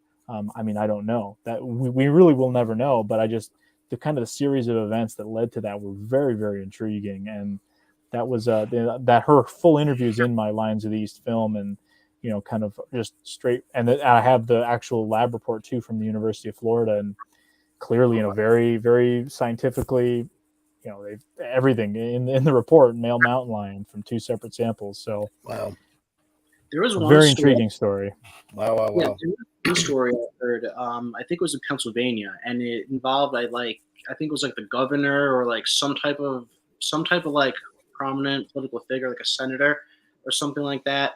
They were at some type of event in backyard, wooded area, and this political figure and multiple people saw what they described as a mountain lion walking along the tree line, a ways away from them. And then when they went to their I think they're called DEC out there in Pennsylvania. They just like immediately shot them down. And this is someone with actual. This is someone with actual pull. Influence in the state of Pennsylvania. They were like, no, you didn't see that. It was like a bobcat. Yeah. So, yeah. I mean, crazy. it's an interesting topic. Like I said, there's an element of there is some kind of weird cover-up thing going on. And again, I don't think it's some grand Illuminati kind of esque conspiracy. I think it's just has to do with money. It's just kind of like let's just ignore it until we really have to deal with it kind of thing. Yeah, No, it's a liability because, like I mentioned last week, RPG, they probably, a lot of these states, I think, introduced them to control the deer population. I've heard that story too. Yeah. I mean, there's that. And I think that's part of it. And then part of it is the whole weird Black Panther element to it. Then there's the, like I said, people being poor judges and witnesses of events and, circulating kind of BS info online. That obviously happens in the Bigfoot community. It's just interesting because, removing yourself from the Bigfoot topic and going into another, sort of cryptid-like topic, you see the same things going on. So you can kind of look at what's going on in the Bigfoot community or other areas with a little bit more clarity, because it allows you to say, well, this is the exact same thing happening here. This is not, specific to Bigfoot or any other creature. This is just a human issue. This is people and, the misinformation that they can spread and how gullible some people can be. And there's just all of this kind of all wrapped up in one. So it's, unboxing any of these kinds of topics cannot be done with a broad brush. There is so many complexities to it. So, I hear people on either side, like for Bigfoot, that are so absolutely gung-ho that there's a giant conspiracy or something like that. And then I hear the people on the other side that are the kind of the scofftic types, where anything remotely Bigfoot related is all stupid people or whatever. They're kind of one and the same. Essentially, it's like it's that kind of the horseshoe theory, that you have like extremists on both sides that are sort of, they're the same essentially in their zealousness about something, but they obviously have different viewpoints. So whereas the truth, I mean, I know it's super cliche to say that, but the truth generally seems to be somewhat more in the middle. So I don't know. That's the way I see it. At least people can feel free to disagree or go one way or the other. I don't, No, I'm kind of I'm kind of in line with you on that. Like same, same energy level. It's just utilized differently. Right. All right, we can go and at it now for a little over an hour and a half. Again, Alex, I want to thank you for spending all this time with us. Yeah, tonight. Absolutely, Alex. Really do appreciate it. Yeah, thanks for having me on. Yeah, for sure. Yeah, we do have a couple of minutes left before we got to wrap up. If that's cool with you, Alex. Yeah, talking absolutely. about the whole conspiracy thing with Bigfoots and whatnot. This one guy, Bo D, once was asking, would low-level employees really be made aware of secret plans to keep something like a Bigfoot suppressed, or all it takes is one cell phone to expose such a plan? I guess that kind of like ties into what we were saying about how fishing game, park rangers are kind of like tight-lipped about mountain lions. There's stories that are kind of the same way like that about swatches. I mean, I don't know if it's the issues with middle management and people just trying not to, if they get involved in a controversial topic, they don't want it to bog down their careers, Right. or prevent them from being able to make a certain amount of money. I mean, that is obviously a big influence on a lot of people's decisions with these sorts of things.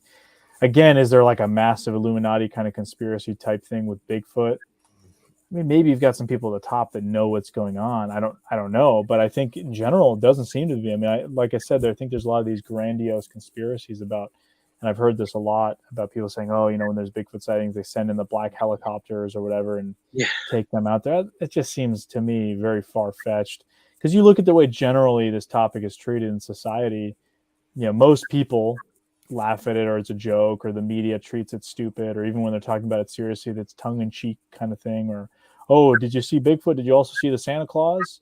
So it's like in that sort of realm. So that lip service does enough kind of disservice to any kind of credibility with the Bigfoot topic, that why would they need to deploy massive resources to quell Bigfoot sightings in like a state park or something? Right. I mean, maybe, but then again, I mean, conspiracies are obviously all the rage, and there's a lot of craziness out in the world. And something like, I think what the person had commented saying, all it would take is one cell phone to expose the plan. Yeah, the information in the wrong type of hands. I mean, you see now with the UFO topic and the kind of weird disclosure thing going on. I mean, whether or not that's being done just so they can get more funding, I don't know. Maybe that's part of it too. Yeah, these are threats we don't know about. Give us more tax money. That's again, comes down to the money, like with the mountain lion thing too, perhaps. Yeah, but I don't know.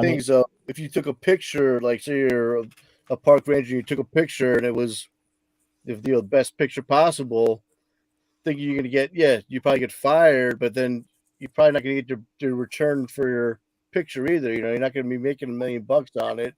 I mean, Right. look at the Gimmerland. That's one of the best. I think one of the best pieces of evidence ever. And you know, Gimlin's not driving around in helicopters and stuff like that. You know, if anything, he's getting ridiculed to this day. You know what I mean? Yeah, I mean, like if a park ranger was to get a crystal clear photo of a Bigfoot, they probably wouldn't want to release it. I don't know. I mean, I think it would just depend on that ranger if they're how courageous they were. But most people would probably, I don't know. I mean, I can't enter their thought process, but you know, kind of back to conspiracies. I mean, I do find interesting the example of the Manhattan Project, you know, building the atomic weapons during World War II, and how there was thousands of people involved in that project, but not really any of them knew what they were doing. They had menial, smaller tasks that were part of a larger experiment. They were fed enough information to keep going with their task, and they didn't know what they were a part of. So, you know, so it's interesting, you know, that you have that kind of dynamic. Are conspiracies real? I mean, all it takes is two people in a closed room to discuss secret plans for that to be a conspiracy. I mean, is that crazy, far-fetched kind of idea? I don't know, but I think when it comes to these kinds of topics, a lot of people talk about, you know, the logging industry when it comes to Bigfoot. They don't want to deal with that, and maybe they're the ones pushing, you know, anti-Bigfoot agenda. I don't know. I don't think the logging industry is as powerful as it used to be. They're not like certain other lobby kind of groups out there that you know, make a lot more money. So I don't know. It's interesting. It definitely is an interesting topic, and I don't know how, you know, some people are obviously gung-ho in either direction. Well, it's probably, especially with your investigation up in Alaska, you probably got the oil companies, and you probably got a bunch of different people that, you know, are involved that don't want things popping up on their radar, you know, especially if probably. And I'm sure that it would just be easier to just brush it off than address it, you know? So yeah, it's interesting. Definitely. Go ahead, Mike. Sorry about that. I think he's muted. I'm good. One instance that a lot of people point to was there was like this endangered owl, I think, in Washington, and the spotted owl. Yeah, like they set aside all this land, and it pretty much put like the whole logging industry in that area out of business. Destroyed the whole logging industry. Yeah, that is a good example. I actually think I met some of those guys up there when I was in Northern California. We run into some guys in the Redwood kind of area that talked about that sort of thing, and you know, how it affected their communities, and some of those communities still haven't recovered.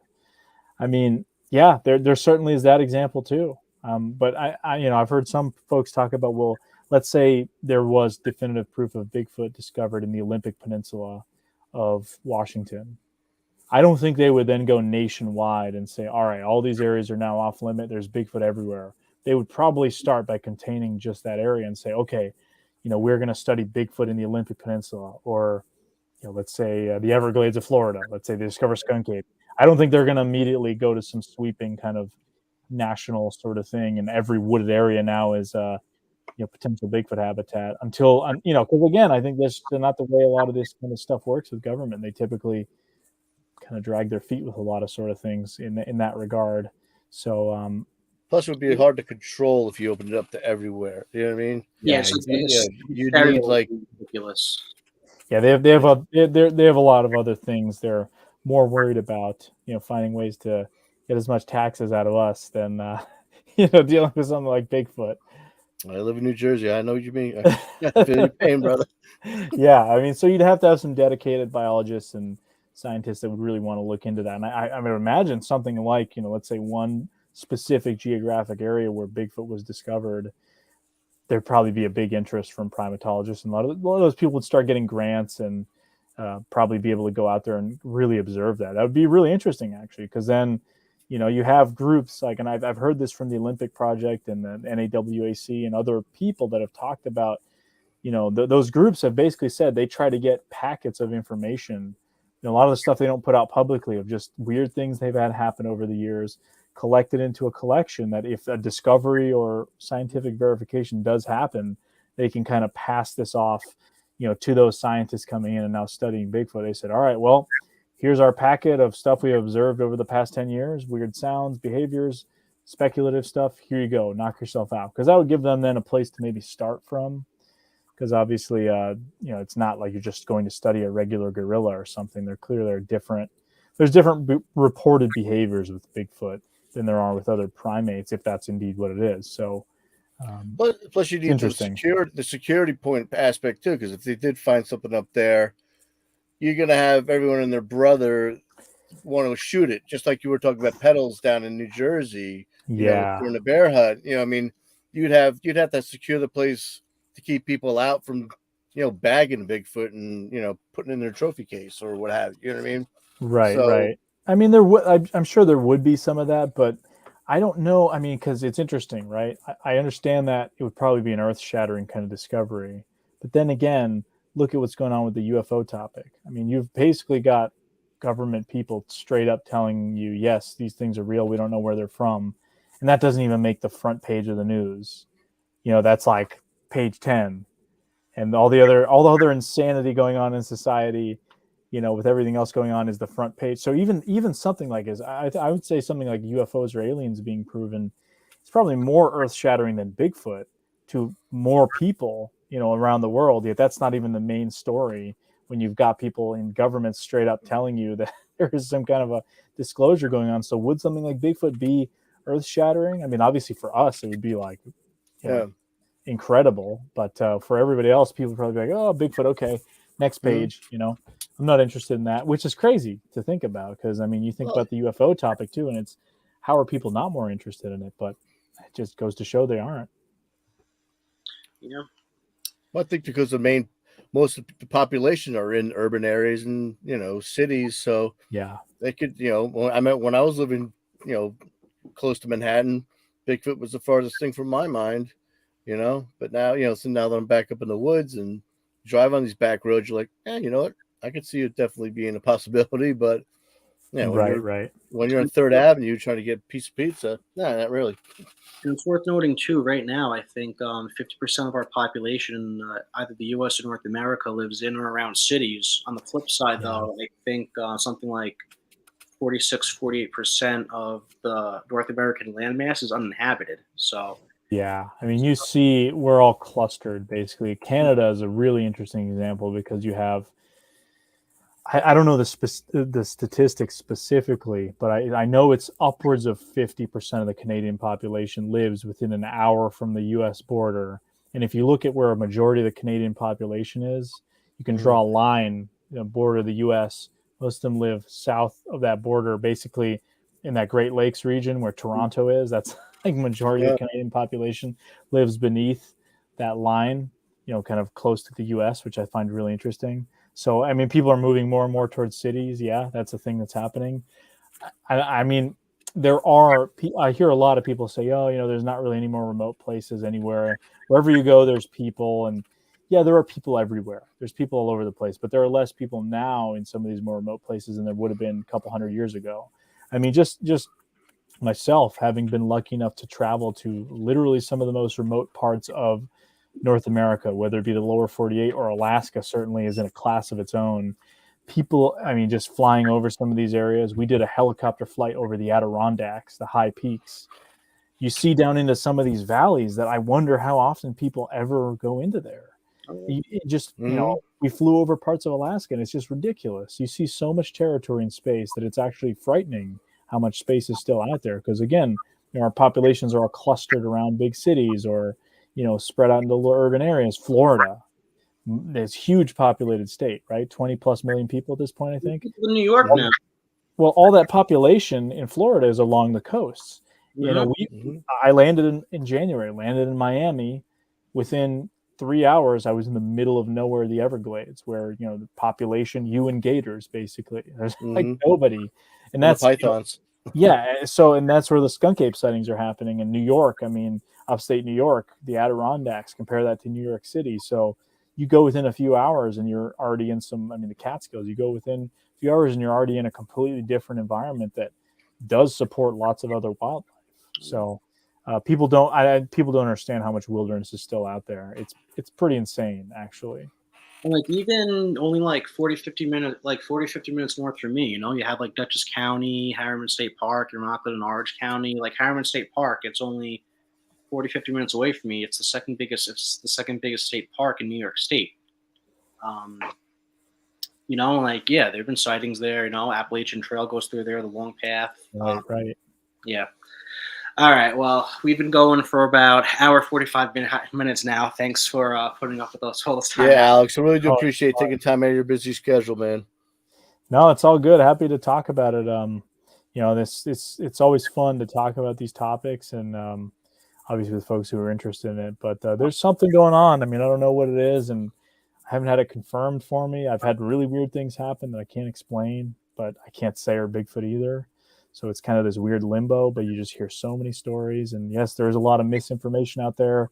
And I think there's a lot of BS, a lot of people thinking maybe they've experienced Bigfoot when that's not, you know, they just don't know enough about the woods, or they need to learn more about misidentification, that sort of thing. But there's certainly something weird going on. And, you know, that's kind of what keeps me going, is hearing some of these stories and being able to go to some of these beautiful places. And we've been beyond lucky to check out some of those spots.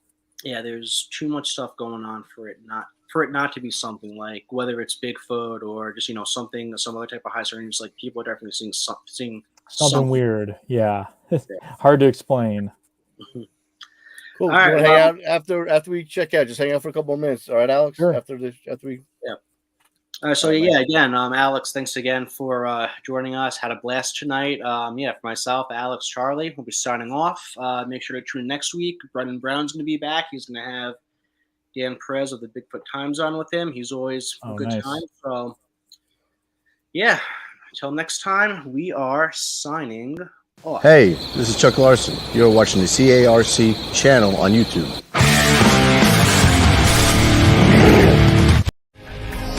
You've been watching From Behind Tall Trees, a Catskill Appalachian Research Collective production. For more information on this program and others like it, remember to like, share, and subscribe to CARC Universal today. To join the conversation on our Facebook group, become a member of the Catskill Appalachian Research Collective Facebook group. CARC. Relentless.